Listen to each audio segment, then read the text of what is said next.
Hello, I'm Brandon King. I'm Damon Allred. Damon, it's Oscars time. We made it. Finally. It's a little chaotic today. I have not slept much. I don't know about you. So it made everything good pop out better and everything bad pop out worse. We have a lot to get to. It's obviously 6 weeks from Sunday. If you're listening to this, the 97th Oscars are going to be. We should get into a lot of this. Yeah, there's a lot to get to, especially like you mentioned, we didn't get much sleep. The two presenters from this morning, Bowen Yang and Rachel Sennett, they also didn't get much sleep. Yep. There's a great joke about that. They did a wonderful job of making it a pleasant morning for, obviously, Hollywood. You don't really think about the type of people who want to get up early in the morning, usually. But they did it nonetheless, and we announced the nominations. And yeah, I think we should start right up at the top with Best Picture. I think it is the most eclectic group that we've had for Best Picture this year. Would you agree with that? For Best Picture, real quick, we have Anora, The Brutalist, A Complete Unknown, Conclave, Dune Part 2, Emilia Perez, I'm Still Here, Nickel Boys, The Substance, and Wicked. You asked me this earlier. I did not get a chance to run down every Best Picture lineup of the last 10 years. I would say 2021 might take the cake because that was the year we had Dune and Drive My Car and Coda 1. That was a bit of a wild year. Obviously, 2019 with the whole Joker bonanza. I go back to maybe not 2015, but 2016 was a bit of a wild year. But this certainly is up there in like the top 2 or 3 of the last decade. Yeah, I mean, if you just go one by one, you have Anora, which is like an A24 indie art house kind of thing with an outstanding performance and outstanding directing. The Brutalist is like this massive epic, and then A Complete Unknown, your traditional biopic, as Oscars love to recognize. Conclave feels like another traditional Oscars recognition type of thing. Dune Part 2 is your blockbuster representation. Right. Emilia Perez, a little bit of a streaming representation and musical representation as well. Wicked hitting the musical representation as well. I'm Still Here, being from Brazil, is kind of cool for it to be a Best Picture. We always have at least one, if not 2 or 3, big international hits that pop up in here. It was just a question of which one was it going to be this year. Right, and it feels like this international voting body that the Oscars has wanted to more ingratiate themselves into is really starting to kind of make their voice heard, I feel like. Right. And then in addition to that, too, Nickel Boys feels like a big representation thing here. Yes. As well as The Substance, which is the movie that gets the 10th ever woman nominated for Best Director as well, and a horror nomination. Someone made the great response of it only took 97 years to get to double digits for women directors. There we go. Applaud the Academy, everyone. They acknowledge that women can direct as well. Oh, yes. I do want to quickly ask you, because you're the horror aficionado of the two of us. We'll get to some of the other movies in a second, but I find it interesting that 2 of the biggest stories from this year, The Substance and Nosferatu, big show out for horror this year. Yeah, absolutely. It's nice to see horror getting a little bit more respect from the Academy.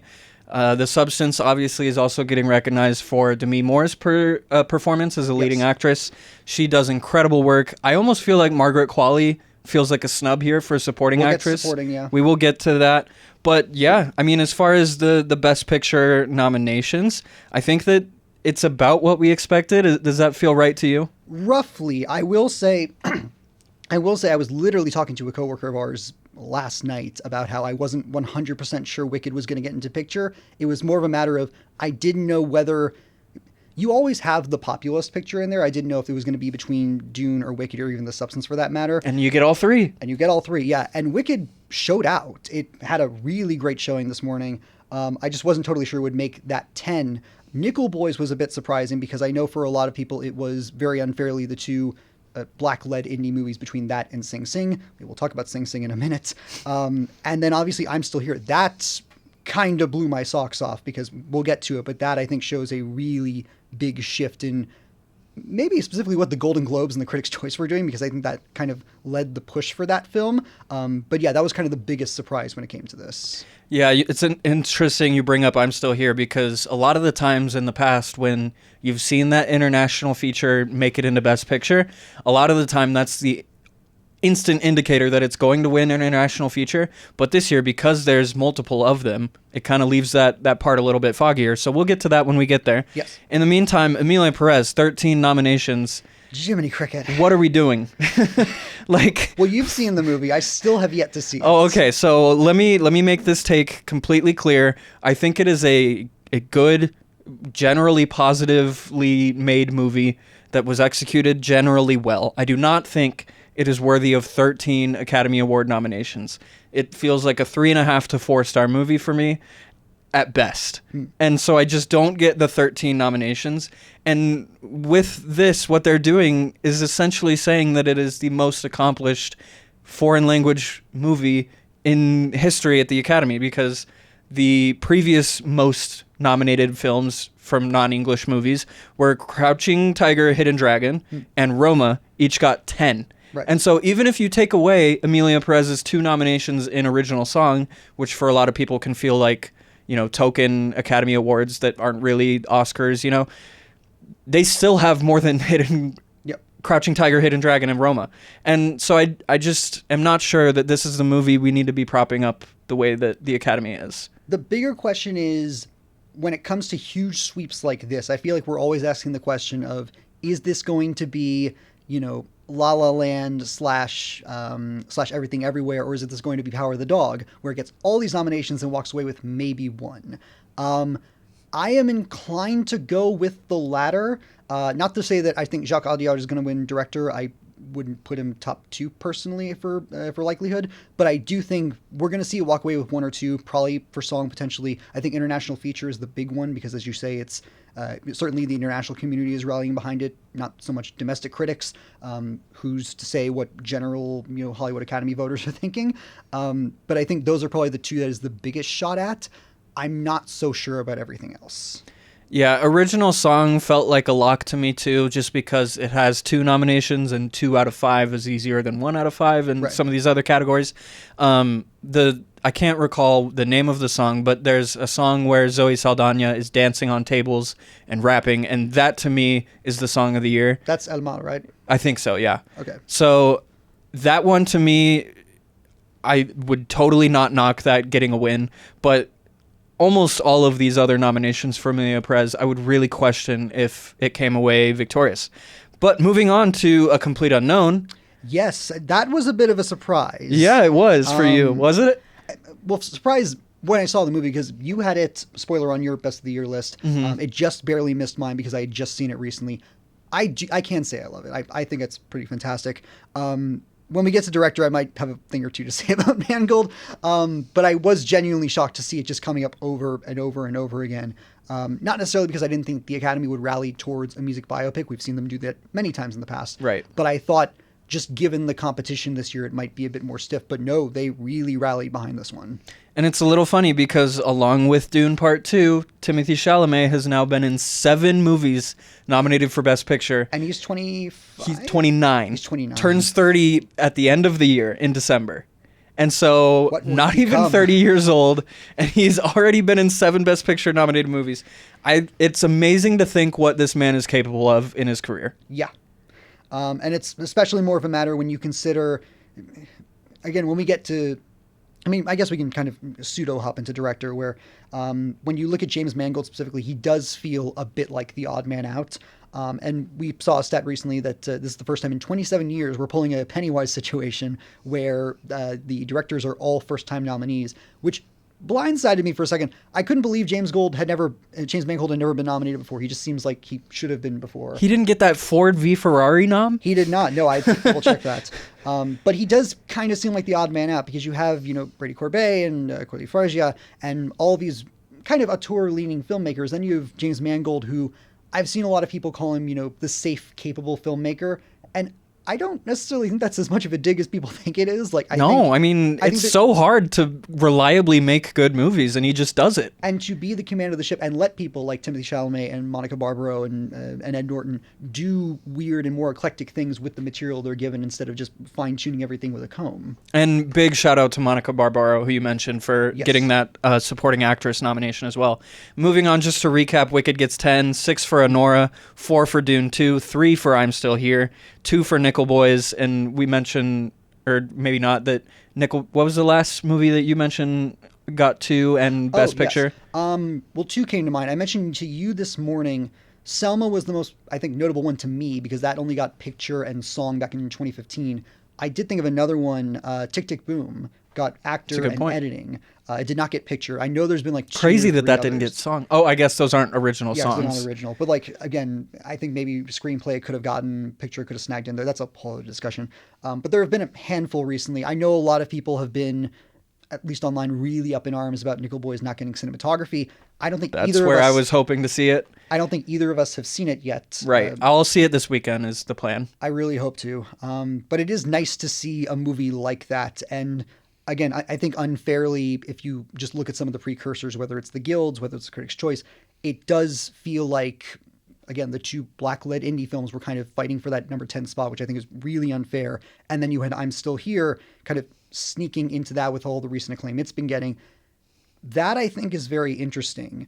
Not to say that I think it's a front runner yet, but I think between actress, international feature, and picture, suddenly there's a path for that film now, right, which feels very strange. If you had told me that a week ago, I would have thought, no, like maybe Fernando Torres wins, but like I don't think it has international feature because that would go to Amelia, and picture is just too packed. But now it looks like it could feasibly have a streak. And to the point about I'm Still Here, what an interesting point about like its name kind of fittingly, it's ironic that it's here, as you mentioned. Yep. And so we'll get into the categories here. First off, before we do, we want to give a shout out to Brady Corbet, director of The Brutalist, Scottsdale born. And so it's nice to see another Arizona tie in the Oscars. Last year, was it that we had Emma Stone? Yes. And we have Emma Stone this year, technically. As a producer, right? Yes, for A Real Pain, which missed picture, but is in screenplay and a couple other categories. Yeah. And so another point from this morning, we loved when Bowen and Rachel would point out that some of these films, I guess, hadn't submitted the right paperwork. And so these were given lists with, like, instead of naming the producers, for example, it would be nominees to be determined. And so that was very wonderful. We've got a lot of I was nominees. half paying attention for about a minute, and I was like, what's going on here? And then so when she drew attention to it, you're like, oh, yeah. Yes. Yeah, okay, so we'll just get right into it. What I want to do here is I want to go through every single category, and we'll each give one pick. Okay. And we just want to get, regardless of which of us give it, we want one of these two picks to be the winner. Okay. So we're trying to narrow these down from 5 to 2. But we want them, not we think they will. Think they will. We think they will. Predicting, okay. Yeah. So we're going to start off, and I've got these in the order that the award show lists them on their website. Okay. And so that's starting with actor in a leading role. We have Adrian Brody, The Brutalist, Timothy Chalamet, A Complete Unknown, Coleman Domingo, Sing Sing, Ralph Fiennes, Conclave, and Sebastian Stan, The Apprentice. My one that I'll list is Adrian Brody, The Brutalist. Okay. Just because, you know, the attention that he's gotten, the hype that has really led this train of, you know, everyone is acknowledging that it is the epic of the year, and almost in like the way that people are expecting Christopher Nolan's The Odyssey when that comes around. And I mean, there's just always a place for an epic, it feels like, at the Oscars. And so I'm going with Adrian Brody. He does an incredible job in that movie. I want to just very quickly say I'm so happy Sebastian Stan got nominated. Yeah, absolutely. I literally cheered this morning. I was like, would he be your pick if we were doing wants? It's tough because I literally love every performance in this category. Although I do think Sebastian Stan is a little bit better in A Better Man, not a different man. We'll talk about Better Man. Yeah. I would go with Chalamet. Actually, I feel like that's the correct two. As far as it's between him and Brody, I would love for it to be Coleman Domingo. He will have an Oscar on his mantle someday, and in a just world it would be for Sing Sing, and I adore that movie. But I think Chalamet has all the predecessors. You know, he's gotten just as much love as Brody has. He's playing a real life person, which the Academy really gravitates towards. And again, like you say, he's so young, and the idea of awarding him this early, I think, is really tantalizing for a lot of people. And certainly the push for A Complete Unknown has been surprisingly positive, given, you know, the Christmas Day release date and kind of the rollout between a lot of limited releases. So while I would put money on your Brody pick, I would also say you are not a fool at all for betting on Chalamet. And it would be Chalamet's first win? Yes. Interesting. It feels like he should have won already. It feels like it, yeah, because he was nominated for Call Me By Your Name, which he lost. I mean, that's an amazing performance. Oh God, I'm blanking who he lost to that year. Can find it and then quick. I don't think he was nominated for the first Dune. Gary Oldman for Darkest Hour. Thank you, that's right. And I believe he was nominated for Beautiful Boy as well. I want to say. Not sure. Yeah. Either way. But yeah, and then on to actor in a supporting role. We've got Yuri Borisov from Anora. Yes. Kieran Culkin from A Real Pain, which I'm guessing that'll be your pick. Edward Norton from A Complete Unknown. Guy Pearce in The Brutalist. And Jeremy Strong from The Apprentice, the eldest boy himself. Again, I couldn't believe that The Apprentice got 2 acting nominations. Right? Wasn't it a shock, it felt like? Because it really felt like the movie was dead. It felt like no one wanted to talk about it, certainly not domestic critics. But if you look internationally, there is a lot of love for it. Again, going to that international expansion of the Academy. Almost like a fearlessness to talk about a movie talking about Trump. A little bit, yeah. And if any of you have not seen The Apprentice, which I get it if you haven't, but like Jeremy Strong is vile is the only way I can describe him. Like the movie feels lighter, even when it's doing despicable things and just all the complications around it. He makes it feel heavier and denser, and I can't give him enough props for that. But yeah, if you saw the top 5, I love A Real Pain so much. And Kieran Culkin has been winning every supporting actor award there is. He really I want to say has. really quickly, if we're talking about snubs, Clarence Macklin, you deserve so much better for Sing Sing. In a Just World, you would be winning this award. But if he's not here, Kieran Culkin is my pick. I think he's fantastic. And then I'll go Guy Pearce from The Brutalist, just because Understood. he's one of my favorite actors whenever he shows up. He does some awful things. You mentioned what Sebastian Stan does as Trump. Guy Pearce does some awful things in that movie, but I mean, he's just such a good performer that you're totally buying it the whole way through. And there is an argument that perhaps in tandem with Brody, because they are so kind of synchronized as characters in the movie. Absolutely. And then moving on to actress in a leading role, we've got Cynthia Erivo for Wicked, Carla Sofia Gascon in Amelia Perez, Mikey Madison and Honora Demi Moore, The Substance, Fernanda Torres from I'm Still Here. And right off the bat, I got to go Mikey Madison just because this is my best picture pick if I had to pick one right now. And I think she gives a performance that is so memorable. There's not a performance from this year that has stuck with me more, I don't think. And if you had asked me 12 hours ago, I'd be saying Demi Moore, because conventional logic says she won the Globe, she gave the speech. She gave a good speech. Everyone loves Demi. They want to give her the narrative. Like it works so well. And I have no problems in any reality where Demi Moore wins for The Substance. She is truly magnificent, gives her all to it. But the momentum for I'm Still Here, I the nepotism even? For those of you who don't know, Fernanda Torres' mother was nominated many years ago for an Oscar. It's kind of a bit of a thing in Oscar circles now that she's getting the They are the 2 Brazilian women to be nominated for this ever. And if you have not seen online, Brazil is fully behind this. Like, it's kind of amazing just seeing like every Brazilian social media influencer. Dude, Brazil is a force when it wants to be one. Yes. And so, but again, like even if you go outside of that, like the voting body seems to love her. She's getting more and more nominations everywhere. She arguably got in the spot that Marianne Jean-Baptiste was supposed to get into for Hard Truths, so if we're talking about snubs. Again, if you had asked me 12 hours ago, I would have said Demi Moore, but now between her and the picture nomination, I think there's more love for this movie than any of us are giving it credit for. And it's coming out next week in the States, I want to say. So a lot of us will be able to see that very soon. Yeah, it's very exciting. And for actress in a supporting role, we'll start off with a name that we've already talked a little bit about, Monica Barbaro for A Complete Unknown, Ariana Grande for Wicked, Felicity Jones for The Brutalist, Isabella Rossellini for Conclave, and Zoe Saldana for Amelia Perez. Where are you going with this one? Ariana Grande. She's amazing as Glinda. She's amazing. Like, again, if any of you saw my review, you know I'm the guy who really, really liked it and just can't say the other L word about it. But no, I think she's phenomenal. I thought she was from the start, and everyone else seems to think so. It's the thing of, yeah, we should give Ariana Grande an award for that. And did you see her Instagram post of just like... I didn't. It's her dressed as Dorothy at like 3 years old. And just going, yeah. Oh my God, this is, for 3-year-old me who was singing Somewhere Over the Rainbow, that kind of thing. Yeah, I saw the tweet come back up from 2011 where she was like talking about, I just saw Wicked again on stage. Yes. It would mean the world to me if I could be in this someday. And yeah, it's very cool to see how it's gone for her. I think for her, this would be real vindication for someone who has been trying for a long time to show people that she is a proper actress. And if you're in the know, you know very much well she is. I mean, she's a Broadway kid. She's a theater kid. Incredible on SNL whenever she does that. Incredible on SNL. Pretty good even in Don't Look Up in her 2 scenes that she's in. I would love to see this. Again, like Zoe Saldana is, the front runner at this point. Rossellini has a lot of momentum behind her. But I think Ariana Grande is the one where I could put the most weight behind where she has been this award season and what Wicked's kind of gargantuan push has been. Yeah, as much as I want to go Monica here, I think since we are doing predictions that I have to pick Zoe Saldana. She gave a really good speech at the Globes as well. Yep. Very emotional. Some were questioning maybe it was too many tears, but we'll see how that goes for her. And then moving on to animated feature film, just a huge category for us year in and year out.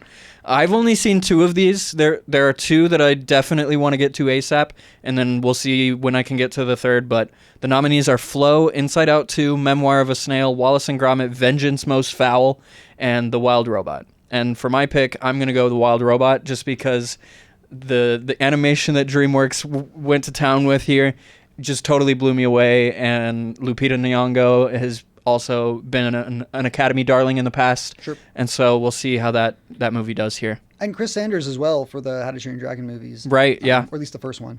Dang it, that was going to be... I think Wild Robot will win. I'll just say it on the back. If it's not, it's going to be Inside Out 2. Although, I will be a little bit clever for this, and I'm willing to get it wrong. Wallace and Gromit has been getting incredible reviews, and if we're talking about the international expansion of the Academy, look... UK critics have gone gaga over this. It is an institution over there. It is partly over here too. It's very accessible too on Netflix. Right, it's on Netflix. It's good for families. Were Rabbit already won the Oscar 15-something years ago, so there's already precedence. My personal favorite, Wallace and Gromit. So there's already precedence for this franchise getting Oscar love. Again, Wild Robot will win, and I will be a little bit sad if it doesn't. But if Wallace and Gromit did, I would be cheering till my throat gets sore. Oh, yeah, absolutely. And then animated short film, do you want to touch on this? I haven't seen any of them. I am not really great at the short film categories. I never have been. I'm vaguely aware of Yuck. I'm vaguely aware of Magic Candles. I'll go Magic Candles. And then I'll go Yuck in that case. Fair enough. Moving on to cinematography, where some of us were wishing we saw Nickel Boys. We'll start off with The Brutalist, Dune Part 2, Emilia Perez, Maria, and Nosferatu. I would have to go Dune Part 2 just because of the... It's Greig Fraser. Greig Fraser worshipping. That's what we do here. Yeah. I mean... Oh, but he won for the first one, and he's going to get so many nominations. That's because it's good. When you make movies that look like this. Yeah. When you shoot, the intro with, like, the dudes flying in the desert, or anything with the Baron, or the final action sequence, like, I'm sorry, we have to. I have not seen Nosferatu yet because, I'm a big scaredy cat, but I know Yaron Blaschke has been getting a lot of acclaim for that. I have not seen Maria, but I love Edward Lockman, and I'm so happy he's here. I'm going to go Lowell Crowley for The Brutalist. I thought what he did with that is really staggering to try and do that, again, for... VistaVision for even longer of a runtime than Greig Fraser had to do for Dune. Right. Unless you count the two together, it's another conversation. But I think Lowell has been a guy who's been working in the industry for a long time. Like, he did stuff like Devil All the Time and a couple of, like, really hard-hitting dramas. And I love his style of just very bleak colors and how he's able to shoot certain cityscapes and landscapes. I've been watching him for a long time, and I would be, as a fan of his, I would feel really vindicated to see him win. Yeah, it was a good one for sure. And then for costume design, I was very disappointed to not see Dune here. We instead got Complete Unknown, Conclave, Gladiator 2, Nosferatu, and Wicked. I am such a fan of the way those headdresses are in Dune and everything like that. I was very disappointed to not see it represented here. But since it's not, I think I gotta go Nosferatu. Just because of the period of it and how it all felt so, like, true to form. I don't know if this counts as costume design. Maybe it's more makeup and styling. But the Count Orlok was incredible. I think that is more... I mean, Nosferatu is in makeup, so you can always... Yeah, okay, so we'll get there then, too, as well. But I'll go Nosferatu for costume design. It's really tough for me. First of all, I should point out, when the nominations were coming out this morning and Gladiator 2 was named, my first thought was, it's not dead. It does feel like it's been dead. I mean, the acting performances that we thought were going to be represented and weren't. No Denzel, no production design, I don't believe. Yeah, no production design. No Paul Mescal. No visual effects. Like, yeah, it was very much an instant of, like, are they keeping this alive? No, just for this. And good for Janty Yates. I think Janty Yates is really, really good. I'm gonna go Paul Tazewell for Wicked. Again, between Elphaba and Glinda and the university outfits and just everything. I mean, he's also the guy who did the Steven Spielberg West Side Story. And I thought he did fantastic work on that. He'd be one of the few African American costume designers to win an Oscar, which would be amazing after Ruthie Carter for Black Panther.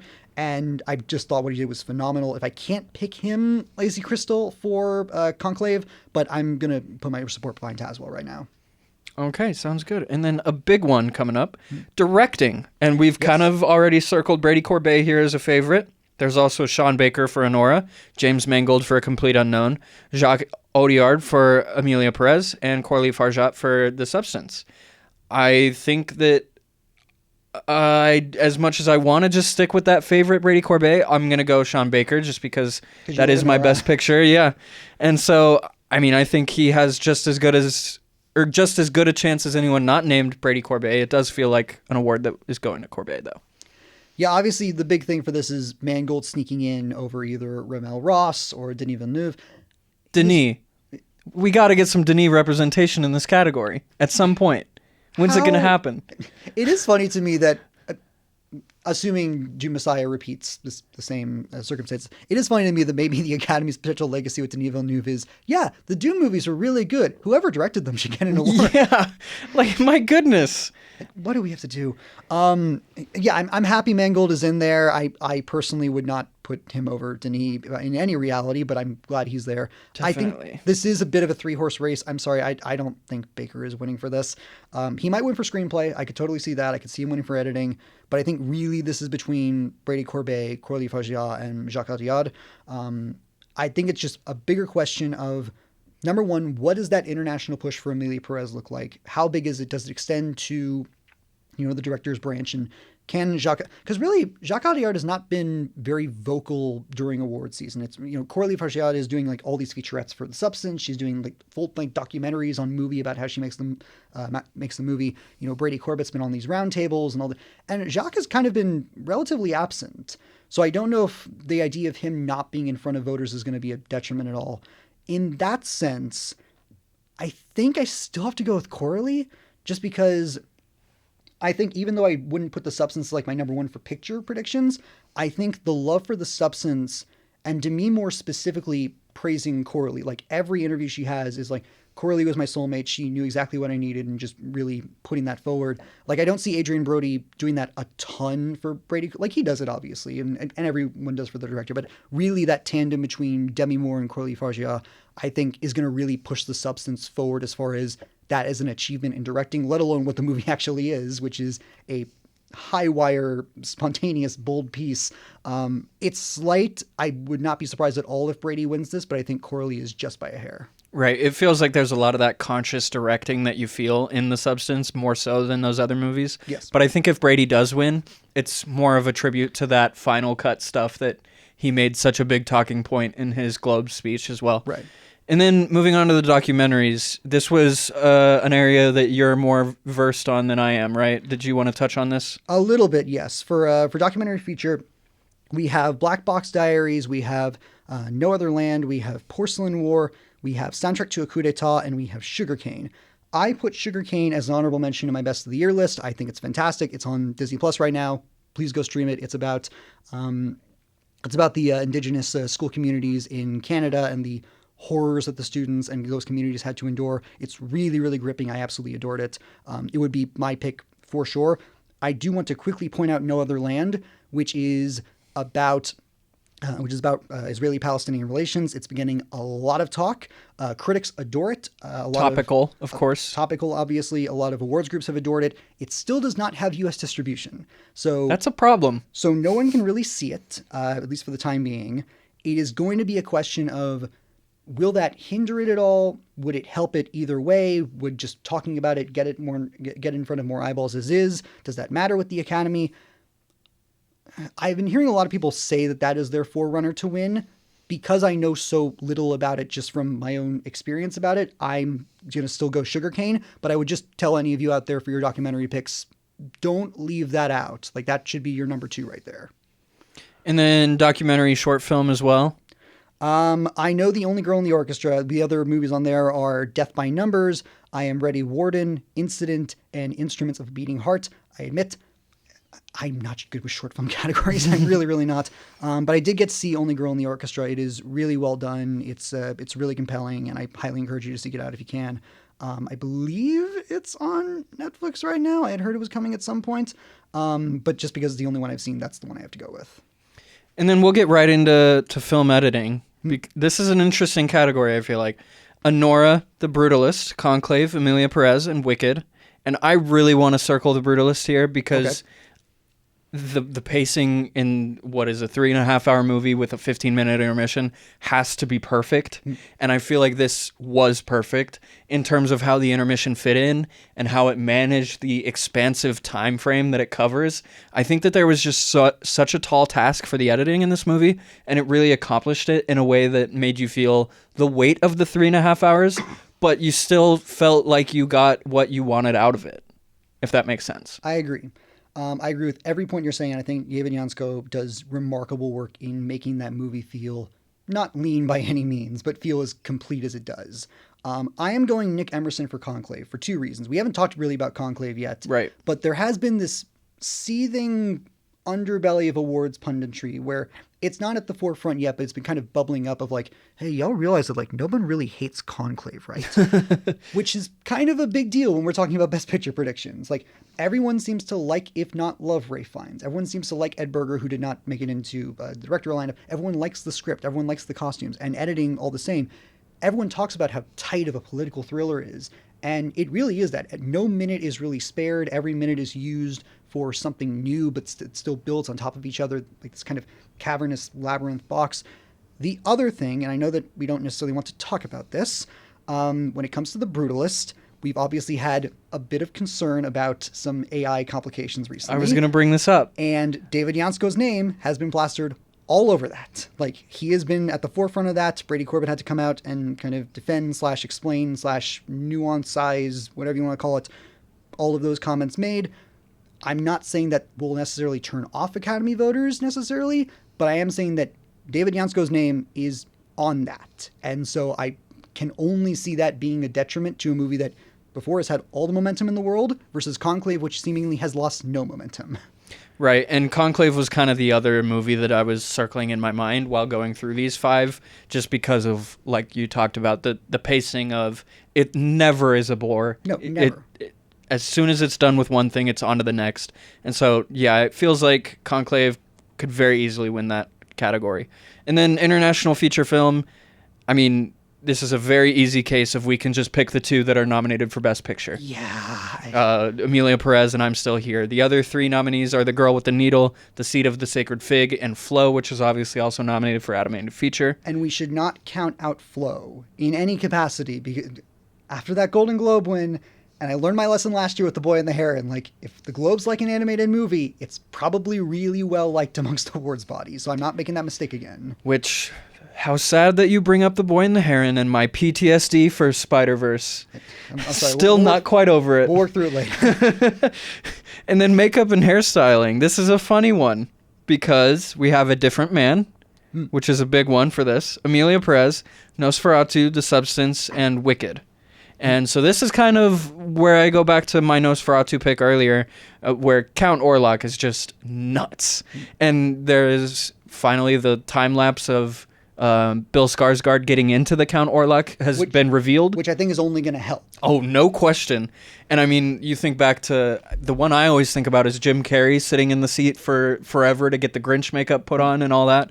This is, I got to imagine, very similar to that.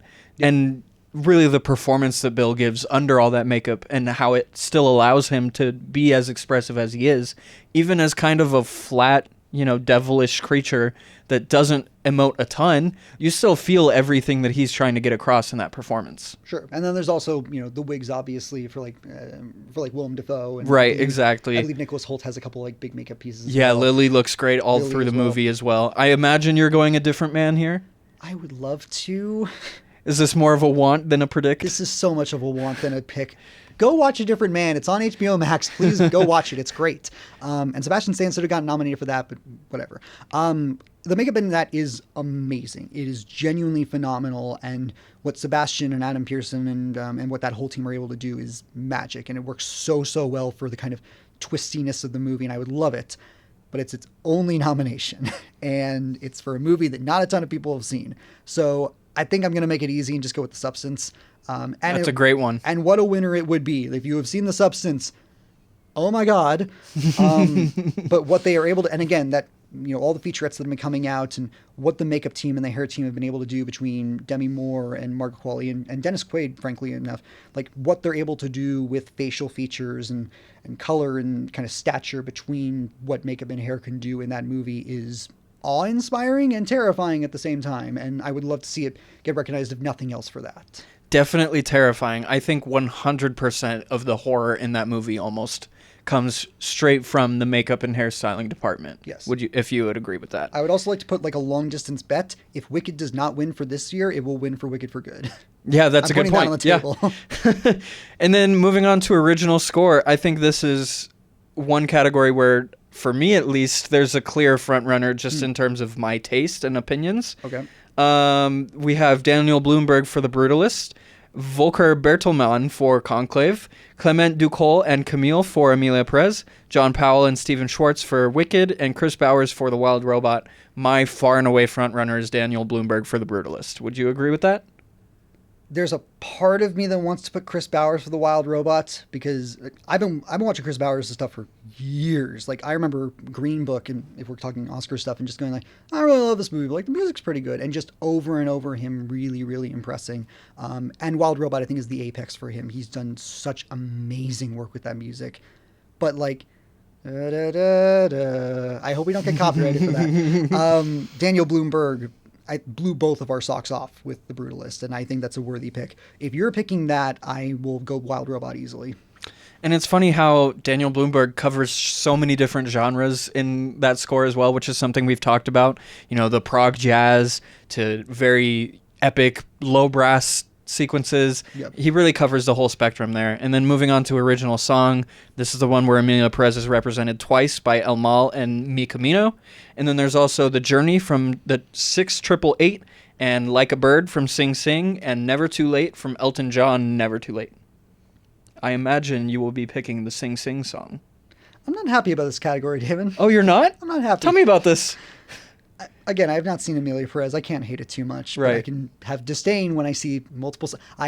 Look, good or bad, I had the same argument when Barbie was getting like 3 or 4 songs shortlisted last year. I did not want multiple Barbie songs in the same category.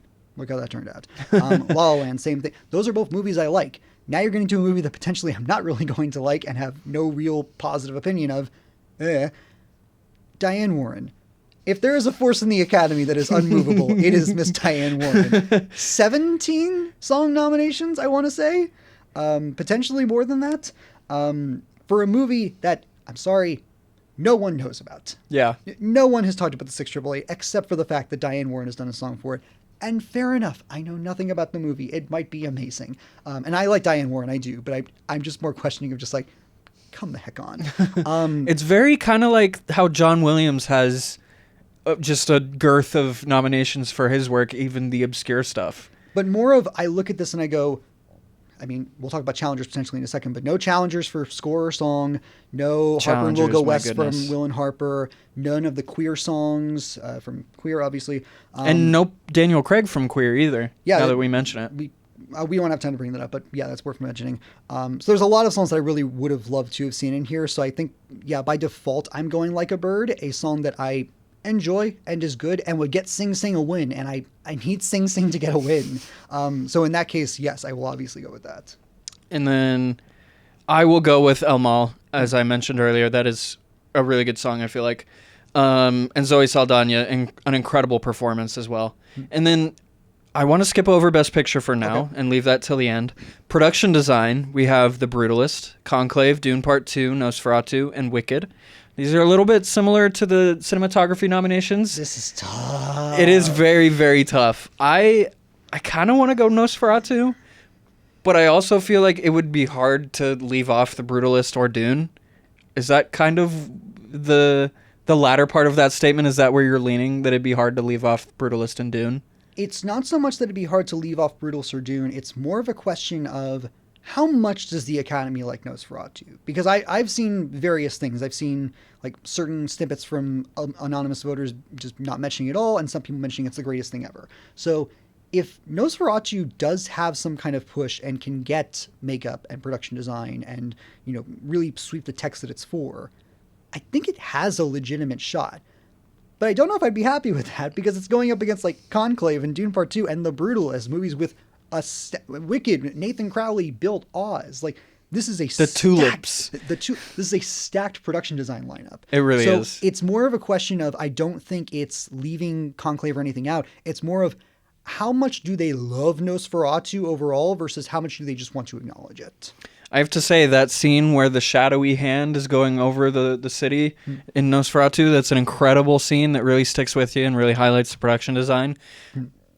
Just with all that said, I am going to have to go with The Brutalist. Just from the architecture, sequences, it's too hard to leave it off for me. And I'm going Conclave because they rebuilt the Sistine Chapel, which I know has been said over and over. But like, and they blew it up. Sistine Chapel, and they blew. But like, even then, like all like the internal rooms and the hallways, like, oh my god, like Susie Davies and Cynthia Stellar do amazing work, and I just can't praise it enough. And then I want to go through live action short film quick. Do you have one sentence you want to say, or can we just skip over it? Or I've heard Alien is good, so I will go Alien. All right, I'll take that as well. I'll go I'm Not a Robot because it's close to Wild Robot, just in name. I do not know enough about this category to speak educatedly on it. Fair enough. Best Sound, A Complete Unknown, Dune Part 2, Amelia Perez, Wicked, and The Wild Robot.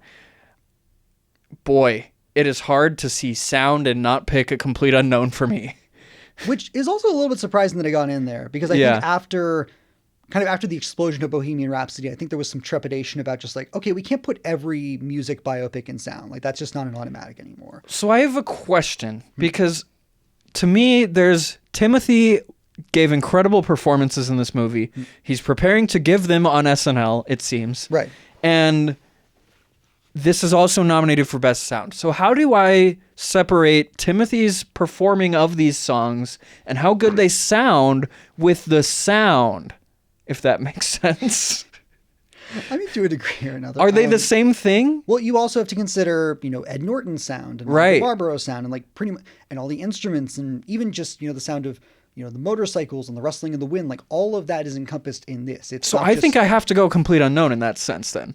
Sure, but then you have Dune Part 2 with the sound of the spaceships and the worms and, you know, even just kind of the kind of internal strife of Haderach and all that. I can't believe I just said that. But again, also I should say, Wild Robot for sound shocked me. I was not expecting to see that, and I literally jumped. It was like, wait, so we're just giving Wild Robot like more, we're giving animated films more tech achievements. Good, do this. Yeah, look, can we retroactively do some too? It was like how I felt when Kubo got visual effects a couple of years ago. Yeah. And I was like, oh my god, we can just do this. Yeah. So on some level, I want to do that. I'll tell you right now, it's not Wicked. I'm sorry. So I think I'd have to go Dune Part 2 just for me if you're going Complete Unknown. I am, yeah. Okay, so we've got our two there. And then we've got just three more before Best Picture. We'll go through these pretty quick here. Visual effects. This was a funny one that we've had some conversation about already. Yes. Alien Romulus, Better Man, Dune Part 2, Kingdom of the Planet of the Apes, and Wicked. Funny because, as we mentioned, Better Man did a really good monkey. And Kingdom of the Planet of the Apes did more than one really good monkey. And so, can Better Man win over Kingdom of the Planet of the Apes? We decided no. And so I think, in my mind, what I'm leaning to is, like, if I was going with just my two, I would go Alien Romulus and Kingdom. Where, for the one that I'm picking today, though, I'll go Kingdom. Where are you lying? We've now both seen Better Man. Yeah. I think we can both acknowledge visually not made by mere men.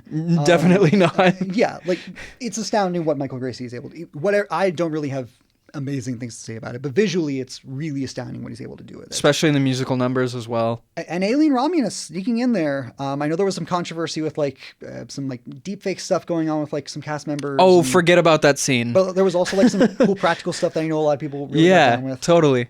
Fede Alvarez. He really does it. Yes, he really goes for it. Kingdom of the Planet of the Apes. I know I've been very ranty in this, and I will try and keep this very brief.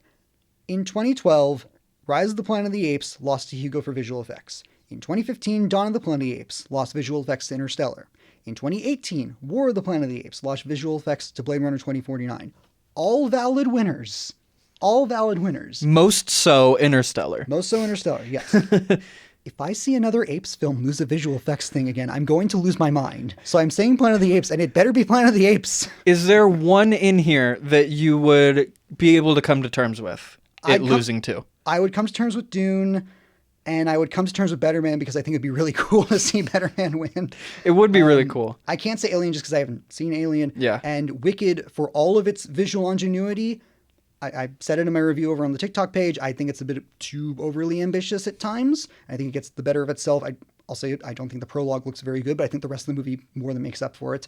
But yeah, I think Better Man I'd be fine. Dune I'd be fine. But just give the Apes movies their due, please, please. It's an incredible movie. I really wanted to stand up in where I was sitting and just start applauding. You and I were raving about it for like a half hour after the screening. And I think it still finished the year on my top 10 as well. It's an incredible one. And then we'll go through the writing ones real quick. Adapted screenplay, A Complete Unknown, Conclave, Amelia Perez, Nickel Boys, and Sing Sing. I know where you're going with this one. I'll go Nickel Boys, even though I haven't seen it yet. I will plan to very soon. Yeah, Sing Sing. Give Sing Sing wins. It should be getting like 6 nominations here. But like if it can't, I was so happy to see it get adapted screenplay. Which it's still a little bit weird that's adapted. It just feels so original to me. Yeah. But yeah, adapted definitely. If it can't adapted from a real thing that happened, is that why? Adapted from the real, but based on like a Vogue or GQ article that told about the RTA. Oh, okay, gotcha. And then translated to this. I haven't seen Nickel Boys, but at this point I'm just rooting for it. Yeah. And Conclave I would jump up and cheer because I think that screenplay is genius. Oh yeah, it's an incredible one. So meticulous. And the original category, we have Anora for Sean Baker, Brady Corbet and Mona Fastfold for The Brutalist, Jesse Eisenberg for A Real Pain, Moritz Binder, Tim Feldbaum for September 5, and Corley Farjat for The Substance. I'm going to go with September 5 because I think that this is an incredible movie. Have you seen it? No, but I know it's a bit of an award season villain. Oh, okay. So yeah, I really liked it. I am a big fan of obviously production and journalism, and this is a big journalism movie tackling some big journalism questions. Sure. And I think that it really is written in such a way that makes you feel like you're a part of it. And I think that movies like that, when it's telling a true story and you feel like you're in it, experiencing it in real time, I think that it just did it in such a way that deserves praise. Fair enough. I haven't seen the movie yet. I've only just heard a couple things here and there. But I have heard the script is one of the high points of just how tight it is. A Real Pain is the obvious one. It's my number one favorite movie of the year. I have to legally go with it. In talking about this, I don't mean to drag this out any more than it has to, but it sounds... Are you feeling like we're getting to a point with Anora where it's feeling a bit like Elvis? It is definitely feeling forgotten the longer we go here. Not so much forgotten, because it's gotten plenty of nominations. 6. But more of the thing of, remember when Elvis came out and there was that thing of, oh, the Academy really loves Elvis. But as the night went on, every category just fell to either, I think it was like All Quiet or The Whale or whatever it was. Yeah. And it just kept, as we're talking about this, we keep seeing Anora in various categories, but there's not, aside from Mikey, really, there's not really a clear front runner aside from maybe when we get to picture. It's why I'm almost leaning towards Anora for this. I love Sean Baker's writing, and I think with Anora specifically, that high wire act that he's able to do once the movie enters that midway point, I know for some people it has not really worked. For me, it lands in spades, and I know for you it probably does as well. So as much as I adore A Real Pain, and I would jump for joy if it wins, I think it's a brilliant, deeply empathetic screenplay. Purely just as our conversation has gone on, I think I'm leaning towards Anora. I mean, I would love it. I am not necessarily expecting it just because I don't trust the Academy yet to award these types of movies yet, but we'll see if it does. And another place where it can be awarded is Best Picture. Yes. Anora, The Brutalist, A Complete Unknown, Conclave, Dune Part 2, Amelia Perez, I'm Still Here, Nickel Boys, The Substance, and Wicked, as we mentioned earlier. A big category for nominees to be determined. Really, truly their year. 5 appearances in this one. Oh my God. This feels like a tough one to whittle down to 2. I think that we could pretty easily get it to 3, just in terms Sure. of the Brutalist, Honora, and Amelia Perez feel like the 3 that have the most steam behind them right now. I would love to see Dune get recognized, obviously, but it's just not going to happen. Yeah. So I think if we're just trying to find the 2 that can win, I'll go Honora as true to my top 5 list. Fair enough. If we were staying true to my top 5 list, the Brutalist will be in there, and I think it still has a very legit, even with some of the questions that have been arising in the last couple of weeks, I still think there's plenty of people who adore this, myself included. Just as the achievement is, the story is as it is, the conclave question is still there, and it just keeps gnawing in the back of my head of, again, are there enough people who adore Honora? Are there enough people who adore the Brutalist, even with some of the questions popping up? Are there enough people who, adore Amelia Perez, even with its polarization? Are there enough people who have seen I'm Still Here? But Conclave is that movie that just everyone seems to like. And when we go back to movies, if we want to laugh at Coda for winning or something like that, Coda won because people liked it. And it was just even just the people who hated it did not try to unabashedly bash it. It was almost universally just kind of propped up as like, it's a movie that's good. Like, it's well made and has good performances and it's technically sound. And Conclave seems to be in that lane. The substance is a question in there, though, just because if we're talking something like Everything Everywhere and kind of the radical shift of filmmaking, Nickel Boys is in that same kind of camp. Could those really shatter things? I don't think Nickel Boys has the momentum, but the substance, I think, very much does. So it's really tricky. If we're narrowing it down to 2, I think, it's probably either Honora or Conclave right now, and I would give the slightest edge just because I'm playing it safe at this moment to Conclave, which feels weird to say that Conclave is playing it safe because it's a very radically different movie. It's very exciting and electric. It's not Honora for its first half is arguably a safer movie than Conclave. Yeah. But it's a weird category this year. Where like I like/love almost all of these, but there's so many other factors to consider around them that it's kind of like Conclave about like what will people choose to acknowledge and avoid. It's interesting because I feel like the ranked choice balloting may come into play here, where if Conclave is 2nd or 3rd or 4th on everyone's ballot, and they're just much more decisive or indecisive on like the 1s and the 2s, but Conclave is within everyone's top 3 or 4, I think that can really push it forward. And that's what I'm thinking, yeah. Just to wrap things up, I mean, the ceremony, what we know so far, we know Conan O'Brien is going to be hosting. Yes. He does a very good job at live TV. This should be another opportunity where he can thrive. Do you listen to his podcast? I do not, but I've seen clips. Okay, yeah. Like, is that where the Jeff Epstein bit came from? I believe so. Where the guy pretended not to know that Jeff Epstein was in trouble and everything? That was very funny. I'm not going to say for sure because it might be a different thing. Oh, okay, yeah, but... And then another thing we know, Fab Five announcing, was it last year or the year before that they did this? Where 5 people would come out and 1 would talk about each nominee. And I just want to say, what do we got to do to get clips back? That's fair. Because we also heard, get into your next point on the doc, is that they're trying to cut down time a little bit by cutting the original song performances. Which I also agree with, because I don't want the Oscars to become the Grammys. I don't think there's any reason for it. I get that there's like extra audience that can come in sometimes. Like if Ariana Grande was doing a song from Wicked, like if she was doing Popular, or if Cynthia Erivo was doing Defying Gravity, but neither of those songs are nominated because they're not original songs, you're not getting that audience grab. If you look at the original song category this year, it is not an audience grab at all.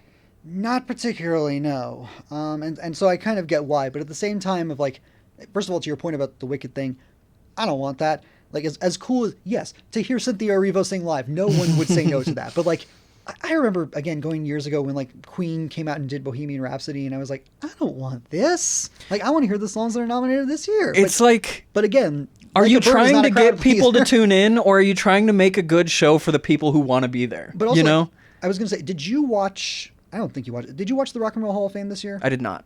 5 hours long, and it felt it. Did it feel like rock and roll, though? Yeah. Well, there you go. I said that. Yeah. But no, I think I look to that and I go, that is a fair argument for people, I think, like the producers going like, we don't want this to be over long. Like, we want this to be as tight as we can, especially with Conan hosting, where there's probably going to be several shenanigans that they're going to have to adjust for on the fly. I get it. Believe me, I get it. But I want to see the song performance. I think spreading them out and then leading to that as like one of the last categories, I think that's a fun tradition. And I think boosting up the Oscars and expanding it, maybe not to like 5 hours, but to 3.5 hours, I think that's totally reasonable. Obviously, you have to deal with ad revenues and, you know, broadcast corporate. I get all of that, but I would like for the Oscars to remain as open and expansive to showcasing these movies, like the clips, like the song performances, as possible. I think we can have all of that, but I get, obviously, the reasoning. Yeah, so we're a little bit divided on the original song performances here, but just knowing all that and all that we know, the final voting will begin on February 11th and close a week later. And then just a couple weeks later, we'll be at March 2, 5 p.m. Mountain Standard Time on ABC. That's where you can catch the Oscars. And we'll have reaction afterwards and everything. I hope so, yes. Yeah. Looking forward to it. Would you say you're looking forward to the Oscars? I really am. If for no other reason than just to kind of wrap things up of like, from where we are now in late January and looking back to where we were in like August, September. And I remember we were having discussions of like, oh, what's like 2024's like legacy in films going to be? You know, like, are we going to really have an award season? And we wound up having one heck of an award season of just like a lot of contenders, just really overstuffing a lot of things. And now we're getting to that point where we're starting to see what's going to be recognized as the best of the year. And as it is every year, sometimes it's really fun and worthwhile and we can cheer for it. And sometimes we can kind of roll our eyes of like, what are people thinking? But that's kind of the beauty of all of this. Like, it is very sportsman-like of just, you know, who's going to be able to kind of nail that anticipation and nail that legacy of it. And I love this time. I really do. Yeah, it'll be great to see. My number one hope going into every night is just that we get the best winner out of the groups, or the group of nominees. Let's just get the best winner out of that group, just because, you know, we're past the point now where nominees can be decided. Now let's just find the best winner out of each category. Yep. And so I think that'll do it for us today for KTAR News. I'm Damon Allred. I'm Brandon King. And we'll see you for Oscar night.